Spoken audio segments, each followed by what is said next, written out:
जय अगड़ बम बम बोलेना जय अगड़ बम बम बोलेना जय अगड़ बम बम बोलेना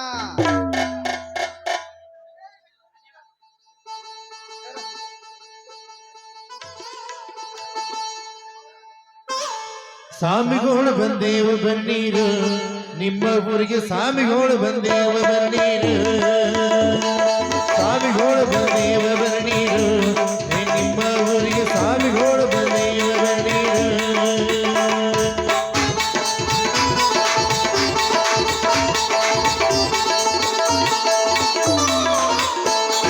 ಚಿಕ್ಕನ ಮಕ್ಕಳ ತಿನ್ನವರಲ್ಲ ಕೋಳಿ ಕೊಟ್ಟರ ಬಿಡಬರಲ್ಲ ಮಟ್ಟನ ತಿನ್ನವರಲ್ಲ ಕೋಳಿ ಕೊಟ್ಟರ ಬಿಡವರಲ್ಲ ಚುಟ್ಟ ಸಿಗರೇಟ್ ಸೇದವರಲ್ಲ ಚುಟ್ಟ ಸಿಗರೇಟ್ ಸೇದವರಲ್ಲ ಗಾಂಜಾ ಸಿಕ್ಕರ ಬಿಡವರಲ್ಲ ಸಾಧುಗಳು ಬಂದಾರ ನೀರು ನಿಮ್ಮ ಊರಿಗೆ ಸಾಧುಗಳು ಬಂದಾರ ನೀರು ಸ್ವಾಮಿಗಳು ಬಂದಾರ ನೀರು ನಿಮ್ಮ ಊರಿಗೆ ಸ್ವಾಮಿಗಳು ಬಂದಾರ ನೀರು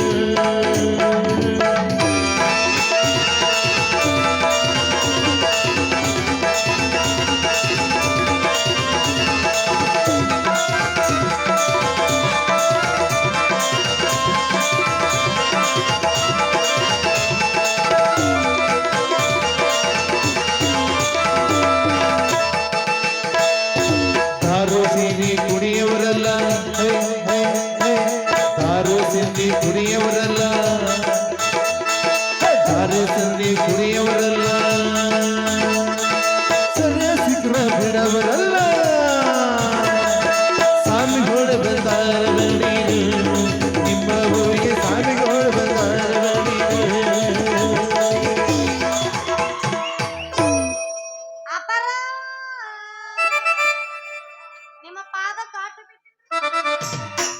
ಎದ್ದೇಳು ತಾಯಿ ಎದ್ದೇಳು ನನ್ನ ಕಷ್ಟದಿಂದ ಪಾರ ಮಾಡ್ರಿಪ್ಪ ತಾಯಿ ನಿನ್ನ ಕಷ್ಟಗಳನ್ನು ನನ್ನ ಅಂತರಾತ್ಮದಲ್ಲಿ ಅಳೆದು ನಿನ್ನ ಕಷ್ಟಗಳನ್ನು ಪಾರು ಮಾಡಲು ಬಂದಿರುವೆ ತಾಯಿ ನಿನ್ನ ಸ್ವಾಮಿಯರ ನಿಮ್ದು ಯಾವ ಮಠ ರೀ?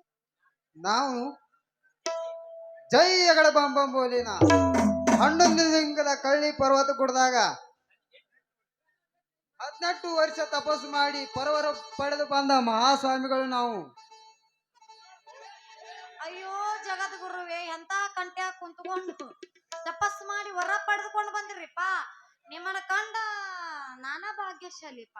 ನಮ್ಮಂತ ಬಡವರದ ಕಷ್ಟ ಸುಖ ಎಲ್ಲ ಸರಿಪಡಿಸಕ್ ಬಂದಿರೋ ದೊಡ್ಡ ಪರಶಿವ ಅಂತ ಅನ್ಸುತ್ತೆ. ಮಗಳೇ, ನಮ್ಮಂತ ಸ್ವಾಮಿಗಳನ್ನು ಕಂಡು ನಮ್ಮ ಪಾದಕ್ಕೆ ಹಣೆ ಹಚ್ಚಿ ನಮಸ್ಕಾರ ಮಾಡಿದ ಮೊದಲ ಭಕ್ತಳು ನೀನು. ನಿನ್ನ ಕಷ್ಟಗಳನ್ನು ನನ್ನ ಅಂತರಾತ್ಮದಲ್ಲಿ ಅಳೆದು ನನ್ನ ಭಕ್ತಳೊಬ್ಬಳು ಕಷ್ಟದಲ್ಲಿರುವಳೆಂದು ಸದಾ ಇಲ್ಲಿಗೆ ಬಂದಿರುವೆ. ಯಪ್ಪ, ನನ್ನ ಕಷ್ಟ ನೋಡಿ ಅಲ್ಲಿಂದ ಇಲ್ಲಿಂದ ಉದುರು ಬೈದ್ರೆ ನನಗ್ ಬಾಳ ಸಂತೋಷ ಆತ್ರಿ. ಅನ್ನಂಗ ನನಗೊಂದು ವರ ಹುಡುಕೊಡ್ರಿಪ್ಪ. ಮಗಳೇ, ನಿನ್ನ ಹೆಸರೇನು? ನನ್ನ ಹೆಸರು ಗಂಗವ್ವ.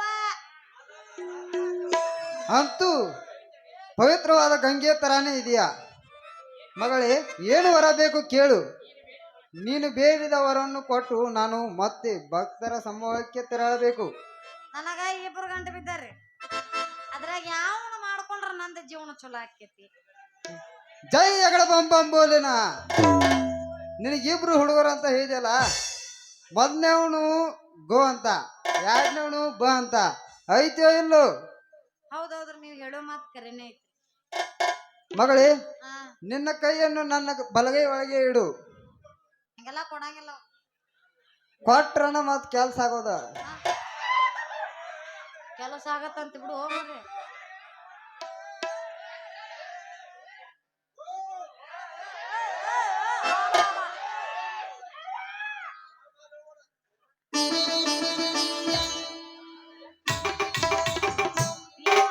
ಏನ ನೆಕಾಕತ್ತೀರ? ಮಗಳೇ, ಈಗ ನಿನ್ನ ಕೈ ಸಾವಿರನ ಆ ಹೆಸರು ಬಂದ ಹೇಳ್ತಾವ ನಮಗ ಯಾರು ಮದುವೆ ಆಗೋದಂತ. ಅದಕ್ಕ ನಿನ್ನ ಕೈ ಸಾವಿರ ಇಂದೇವ್ ಬ್ಯಾಡ ಇಂದೇವು? ನಮ್ಮ ಕೆಲಸ ಪಾಸ್ ಆಗ್ಬೇಕ್ರಿ. ನೀ ಏನಾರ ಮಾಡು, ಹೊಯ್ಕೊತ್ ಹೋಗು. ಆಯ್ತಲ್ಲ. ಬರಂಗಿಲ್ಲ. ಭಕ್ತಳೆ ಹಾ. ನಾನು ಇನ್ನೊಂದು ಸಲ ನಿನಗೆ ಇದೇ ಜಾಗದಲ್ಲಿ ಭೇಟಿಯಾಗುವೆ. ಈಗ ನನ್ನ ಭಕ್ತಳೊಬ್ಬಳು ಕಷ್ಟದಲ್ಲಿರೋಳು, ಹಾ. ನಾನು ಅಲ್ಲಿಗೆ ಹೋಗುವೆ. ನೀ ಅಲ್ಲಿ ಹೋಗಿ ಗಜ್ಮ ಮಾಡವ ನೀ. ಅಲ್ಲಿ ಹೇಗೆ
ಶಿವರಾಜ್, ನನ್ನ ಜೀವನದಲ್ಲಿ ಆಗಬಾರದ ಘಟನೆ ಒಂದು ನಡೆದು ಹೋಯ್ತು.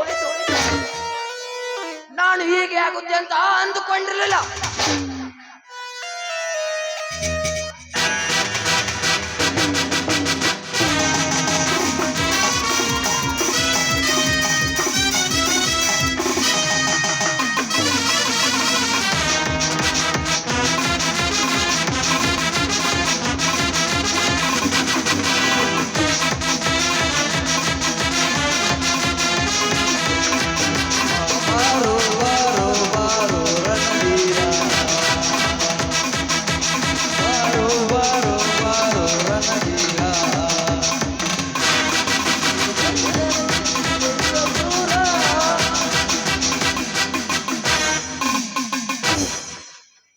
ಆಗಬಾರ್ದೇನಾಗಿದೆ? ತಾವು ಹೀಗೇಕೆ ಮಾತನಾಡುತ್ತಿರುವಿರಿ? ನೀವು ಮಾತನಾಡುವ ರೀತಿ ನಡತೆ ನೋಡಿದರೆ ಎಲ್ಲಿಯೋ ತಪ್ಪು ಮಾಡಿದವರಿಗೆ ಕಾಣಿಸುತ್ತೀರಿ. ಶಿವರಾಜ್, ಹೇಳದ ಕೇಳದ ನನ್ನ ಮಗ ಬೆಂಗಳೂರಿಂದ ಊರಿಗೆ ಬಂದಿದ್ದಾನೆ. ನಿಮ್ಮ ಮಗ ಬಂದರೆ ನಾವು ಮಾಡುವ ವ್ಯಾಪಾರಕ್ಕೆ ತೊಂದರೆ ಆಗಬಹುದೆಂಬ ಮನಸ್ಸಿನಲ್ಲಿ ಆತಂಕ ಹುಟ್ಟಿದೆ. ನಾವು ಯಾವುದಕ್ಕೂ ಹೆದರುವ ಕಾರಣವಿಲ್ಲ. ಇದನ್ನೆಲ್ಲ ನಾ ಸರಿಪಡಿಸಿಕೊಂಡು ಹೋಗುತ್ತೇನೆ. ಶಿವರಾಜ್, ನೀನಾಡುವ ಮಾತೇ ಬೇರೆ, ನಾನಾಡುವ ಮಾತೇ ಬೇರೆ. ಅಂದರೆ ಈ ಮುದಿ ವಯಸ್ಸಿನಲ್ಲಿ ಯಾವುದಾದರೂ ಒಂದು ಸಾಮಾನು ನೋಡಿದ್ದೀರಾ? ಹೌದು ಶಿವರಾಜ್, ಹೌದು. ಈ ನನ್ನ ಮುಂಗೂಪಿ ಚಪ್ಪಲ ಬುದ್ಧಿಗೆ ಬಲಿಯಾಗಬೇಕಾಗಿದ್ದ ಹೆಣ್ಣು ಆ ರಾಮನ ತಂಗಿ ಶಿಲ್ಪ. ಅಂತೂ ಇಷ್ಟು ವಯಸ್ಸು ಆದರೂ ಹೆಣ್ಣಿನ ಮೇಲೆ ಚಪಲ ಕಡಿಮೆ ಆಗಿಲ್ಲ ಅಂತ ಕಾಣಿಸುತ್ತೀರಿ. ತಾವು ತುಂಬಾ ರಸಿಕರು. ಆದದ್ದು ಆಗಿದೆ. ನಮ್ಮ ಬಿಸ್ನೆಸ್ ಸಲುವಾಗಿ ಸ್ವಲ್ಪ ಮಾತನಾಡಿದೆ. ಸರಿಯೋ? ಏನಾದರೂ ಇದೇನೋ?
ಎಂದು ಈ ನಾಟಕ ಸ್ಟೇಜ್ ಕಾಲಿಟ್ಟೆ ಅಂದೇ ನಿನ್ನ ಮೇಲೊಂದು ಕಣ್ಣಿಟ್ಟೆ.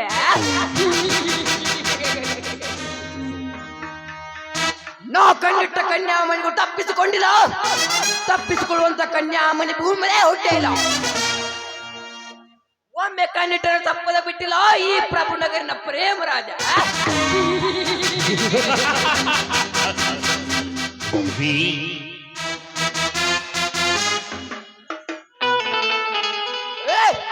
ಚೋಟಾ ಬಚ್ಚಾಗ ತಿಮ್ಮರೋಣ್ಣ ಬಾಂಬೆಯಲ್ಲಿ ಗಂಡಸು ಅಂತ ಗಂಡಸೋಕೆ ಮಾಡ್ದಲ್ಲ ಕಣೋ ಜಾರಗಿರಿ. ತಾಕತ್ತಿದ್ರಿ ಹಟ್ಟಿಯಲ್ಲಿ ಬಾರ ಮೀಸೆ ಸಿಗುತ್ತಾರೋ ಈ ಹಟ್ಟಿಯಲ್ಲಿ ಹುಣ್ಣ ಇಡೀ ಬಾಂಬೆ ಅಂಡ್ರು ಹೋಲ್ಗಂತೆ ಸಮಾವ ಅಂತ ತೋರಿಸ್ರಿ ಬಾರೋಲೆ ಚೂಚ ಸೋಳೆ ಮಗನ.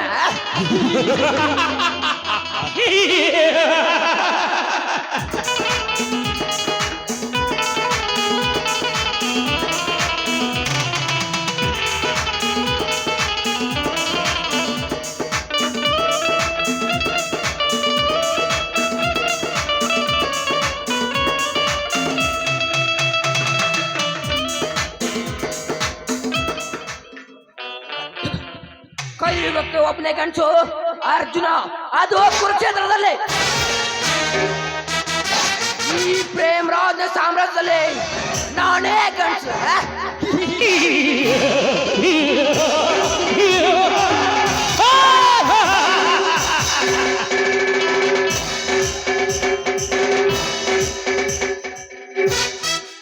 ನೋಡಿ ಪ್ರೇಮರಾಜ್, ಈ ಸುರಾದೇವಿ ಒಳಗೆ ಹೊಕ್ಕರೆ ಎಂದೂ ಸಿಗದ ಆನಂದ ಸಿಕ್ಕಂತೆ ಆಗುತ್ತದೆ.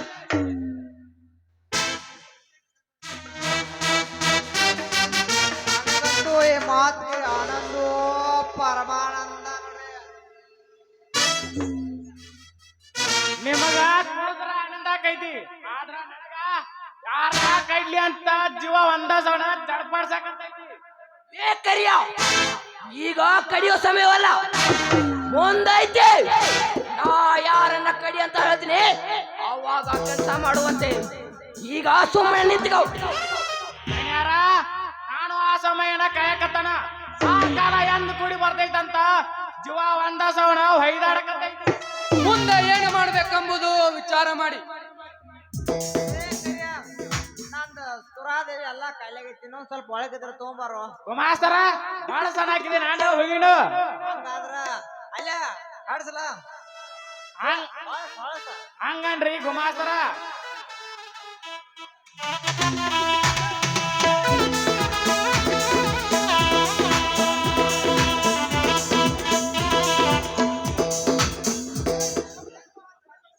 ಅಪ್ಪಾಜಿ ಇದೇ ಮನೇನು ಅಥವಾ ವೇಷದ ವಾಸೋಗ್ರು ಈ ರೀತಿ ಕುಡಿದು ಕುಪ್ಪಳಿಸುತ್ತಿರುವಲ್ಲ, ನಾಚಿಕೆ ಆಗುದಿಲ್ವೇ ಈ ನಿಮ್ಮ ಜನ್ಮಕ್ಕೆ?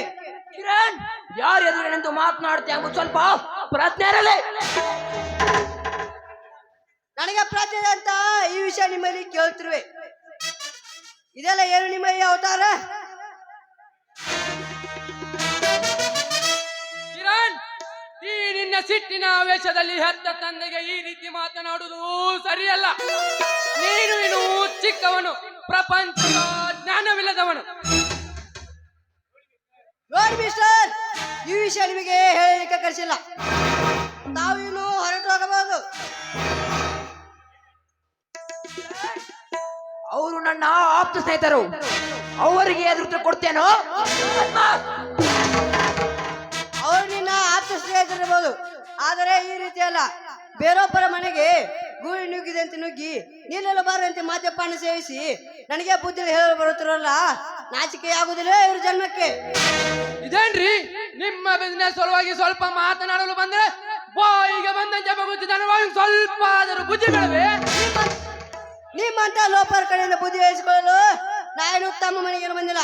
ತಾವು ಇನ್ನು ಒಂದು ಕ್ಷಣ ನಿಲ್ಲದೆ ಹೊರಟು ಹೋದರೆ ಸರಿ, ಇಲ್ಲವಾದರೆ ನಿಮ್ಮ ಕುತ್ತಿಗೆ ಕೈ ಹಾಕಿ ಹೊರ ತಳ್ಳಬೇಕಾಗುತ್ತದೆ. ಎಲ್ಲರೂ ಹೊರಟಾಗೆ.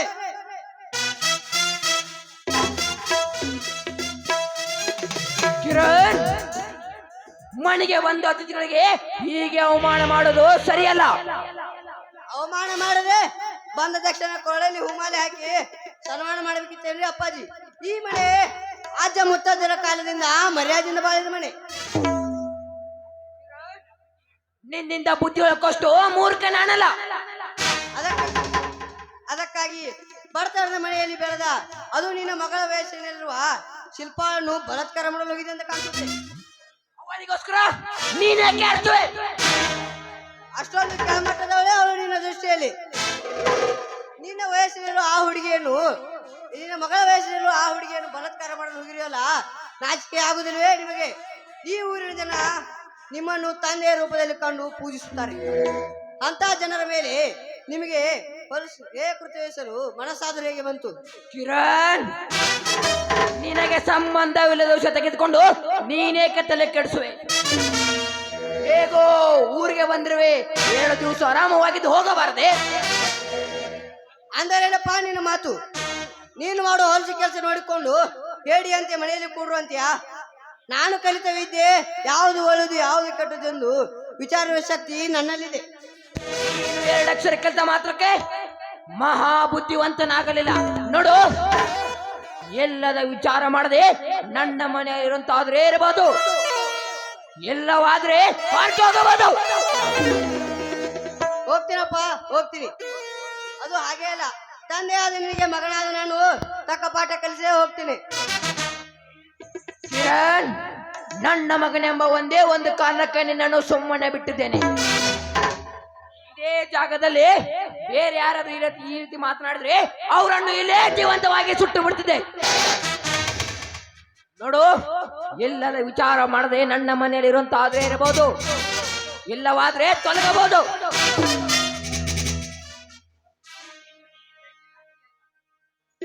ಇದು ನೀನು ಗಳಿಸಿದ ಆಸ್ತಿ. ಈ ಮನೆಯಲ್ಲಿರುವ ಒಂದೊಂದು ಕಲ್ಲು ಒಂದೊಂದು ಕಂಬವು ಈ ನಿನ್ನ ಹೀನ ಚರಿತ್ರೆ ನೋಡಿ ಗಗೈಸಿ ನಗುತ್ತೀವಿ.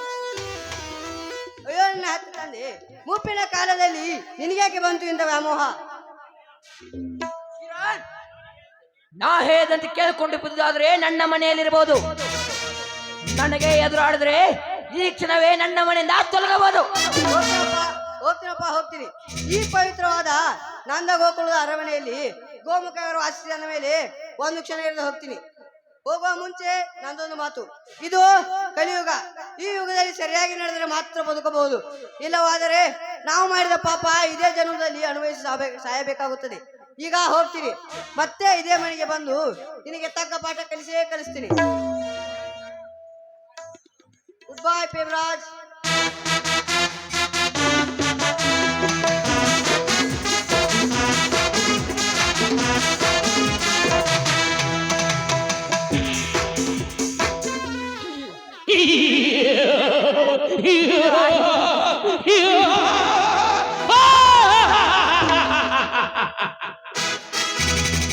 ಮಗನೆಂಬ ಮಮತೆ ಕರುಬಳೆ ಕಡೆದು ಹೋಯ್ತು. ಇನ್ನು ನನಗೆ ಯಾರ ಭಯವಿಲ್ಲ.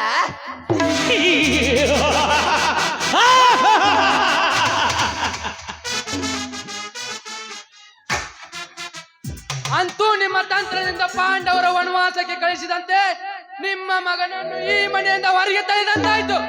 ನೋಡಿ ಪ್ರೇಮರಾಜ್, ಇನ್ನು ಮೇಲೆ ನೀವು ಬಹಳ ಹುಷಾರಾಗಿರ್ಬೇಕು. ನಿಮ್ಮಂತ ಆಪ್ತ ಸ್ನೇಹಿತರುವಾಗ ಹೆದರಬೇಕೆ? ಅದು ಎಂದಿಗೂ ಸಾಧ್ಯವಿಲ್ಲ. ಅಲ್ರಿ ಯಜಮಾನ್ರ, ನಿಮ್ಮ ಮಗ ಮನೆ ನಿಮ್ಮ ಜೋಡಿ ಈ ಪತಿ ಜಗಳಾಡ್ಬೇಕಾರ ಕಾರಣ ಆ ರಾಮ ಲಕ್ಷ್ಮಣ ಅಂತ ಕಾಣ್ತೈತ್ರಿ. ಮಾಸ್ತ್ರೇ, ನೀವು ತರ್ಕ ಮಾಡಿದ್ದು ಸರಿ ಇದೆ. ನಾನು ಅದೇ ಮಾತು ಹೇಳ್ಬೇಕಂತ ಮಾಡಿದ್ದೆ. ನಾವಿನ್ನ ಸುಮ್ಮನೆ ಕೂಡಬಾರದು. ಆ ಬಡವಿಕಾರಿ ರಾಮನ ಸಂಸಾರ ಛತ್ರವಾಸಲೇಬೇಕು. ನಾ ಇರುವಾಗ ತಾವ್ಯಾಕೆ ವಿಚಾರ ಮಾಡ್ತೀರಿ? ಸ್ವಲ್ಪ ಅಪ್ಪಣೆ ಕೊಟ್ಟು ನೋಡ್ರಿ. ಮುಂದೆ ಏನ್ ಮಾಡ್ಬೇಕಂಬುದು ವಿಚಾರ ಮಾಡ್ರಿ. ಗೊಂಡ ಹಾಕಿದ್ರ ತಾನ ವಿಚಾರ ಬರ್ತೈತ್ರಿ. ಹರಿಯೋ ತೀರ್ಥ ಬಳಸಲೇ.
ಸಾವ್ಕಾರ ಆಯ್ಕಿಲ್ಲ ಅಂದ್ರೆ ಇನ್ನೊಬ್ಬ ಸಿಗ್ತಾನ್ರಿ, ಭಾಳ ವಿಚಾರ ಮಾಡ್ಬೇಡ್ರ.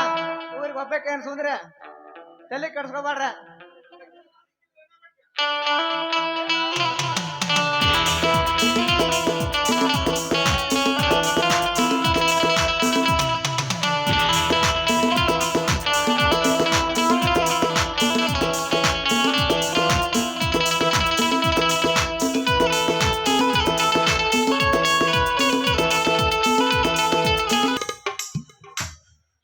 ಹೇ ಜಗದೊಡೆಯ ಅನಾಥ ರಕ್ಷಕ ದಯಾ ಸಿಂಧು ಮಹಾಮಹಿಮ ಮರ್ಷಿ ತಾಯಿ ಕಮಲಾದೇವಿ, ಎಂತ ದುಷ್ಟ ತಂದೆ ಹೊಟ್ಟೆಯಲ್ಲಿ ಹುಟ್ಟಿಸಿಬಿಟ್ಟಿ. ತಾಯಿಯನ್ನು ಕಳೆದುಕೊಂಡು ತಬ್ಬಲಿ ಆದ ನಾನು ಈಗ ತಂದೆ ಇದ್ದರು ನನ್ನ ಪಾಲಿಗೆ ಶತ್ರು ಆದನು.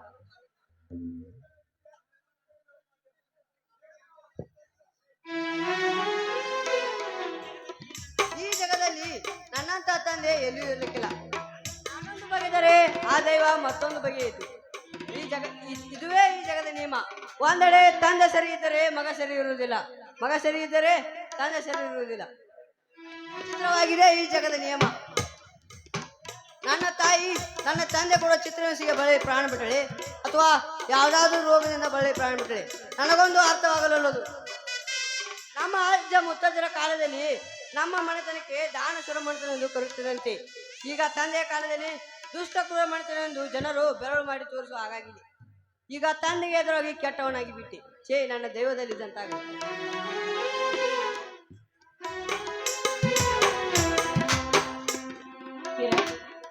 ಏನೋ ಘನವಾದ ವಿಚಾರ ಮಾಡ್ತಾ ನಿಂತಂತೆ ಕಾಣ್ತಾ ಇದೆ. ಯಾಕೆ?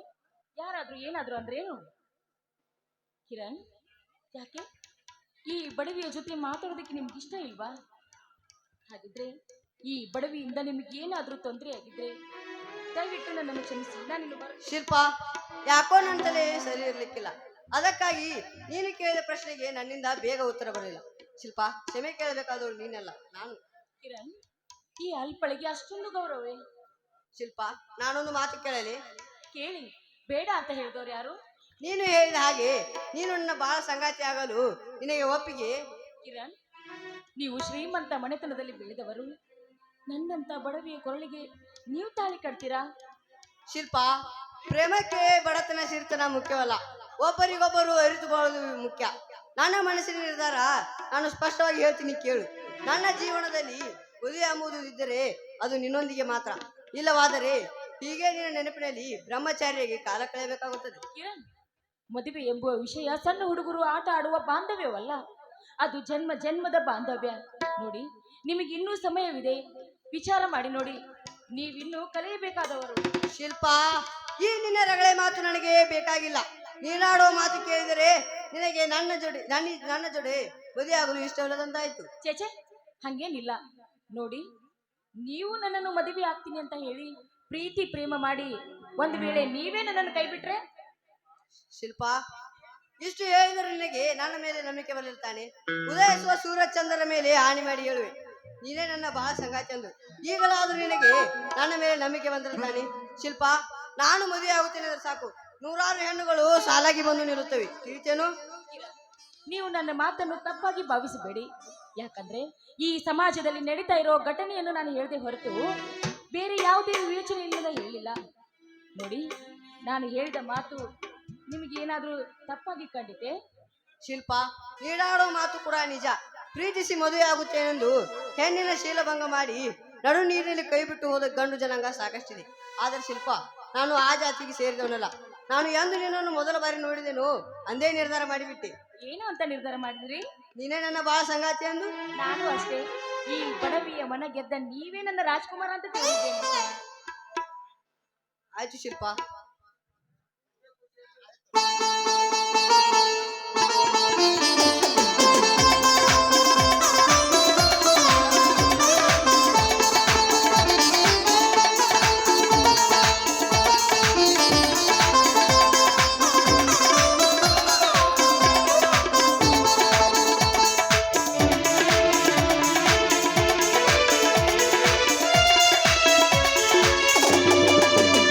ಜೊತೆಯಾಗಿ ಹಿತವಾಗಿ ಸೇರಿ ನಡೆಯುವ ಸೇರಿ ನುಡಿಯುವ ಜೊತೆಯಾಗಿ ಹಿತವಾಗಿ ಸೇರಿ ನಡೆಯುವ ಸೇರಿ ನುಡಿಯುವ ನನ್ನ ಬದುಕಲ್ಲಿ ಎಂದು ಬೆಳಕಾಗಿರು, ನನ್ನ ಉಸಿರಲ್ಲಿ ಎಂದು ಉಸಿರಾಗಿರು, ನಿನ್ನ ಬಿಡಲಾರೆ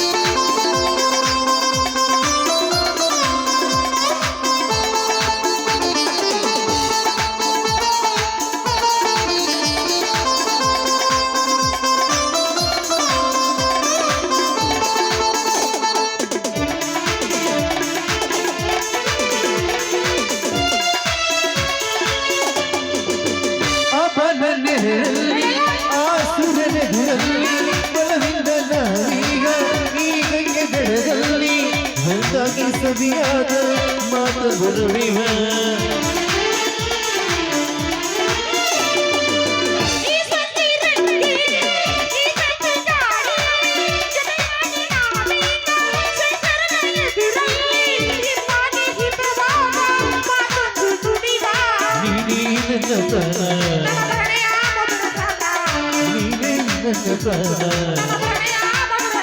ದಿನ ಬಿಡಲಾರದಿಗೂ ಜೊತೆಯಾಗಿ ಹಿತವಾಗಿ ಸೇರಿ ನಡೆಯುವ ಸೇರಿ ನುಡಿಯುವ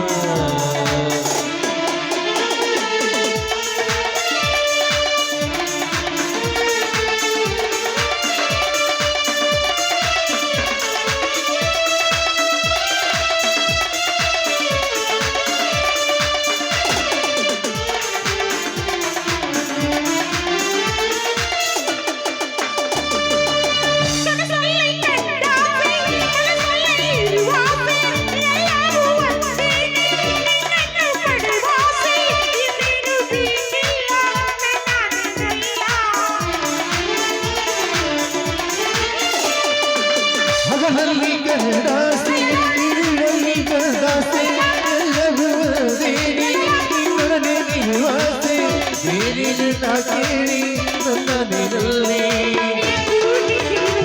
ನಾವೆಂದು ಹೀಗಿರುವ ನಾವೆಂದು ಹೀಗಿರಲಿರುವ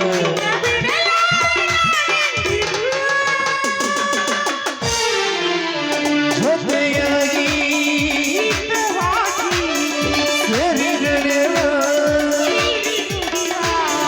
ಲಾ ಲಾ ಲಾ ಲಾ ಲಾ ಲಾ ಲಾ ಲಾ ಲಾ.